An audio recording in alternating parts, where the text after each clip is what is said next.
શું તમને ખબર છે? ગુજરાતમાં ટીવી પ્રસારણની શરૂઆત ક્યારે અને ક્યાંથી થઈ હતી? ગુજરાતમાં ટીવી પ્રસારણની શરૂઆત ખેડાથી થઈ હતી, 1975માં.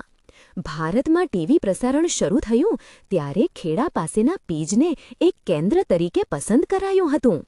પ્રસારણ એટલે કે બ્રોડકાસ્ટિંગનો યુગ આજથી અડધી સદી પહેલાં ખેડા પાસે આવેલા પીજ ગામેથી શરૂ થયો હતો.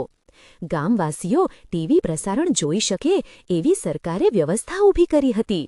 United Nations Development Programme UNDP દ્વારા ટ્રાન્સમીટર ગિફ્ટ કરાયું હતું. પીજમાં જ પ્રોડક્શન સ્ટુડિયો ઊભો કરાયો હતો. એ જોવા 100 જેટલા ગામવાસીઓ ભેગા થયા.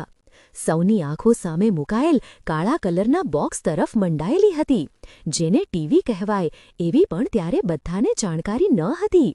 પ્રસારણ થયું ત્યારે હાજર ગામવાસીઓને જાણે ચમત્કાર થયો હોય એવું લાગ્યું હતું. તેમાં દરરોજ સાંજના 2 કલાક માત્ર કૃષિ અને પશુપાલન વિશે કાર્યક્રમ જ આવતા. આ કાર્યક્રમમાં આસપાસના 35 કિલોમીટરના વિસ્તાર સુધી જોઈ શકાતા.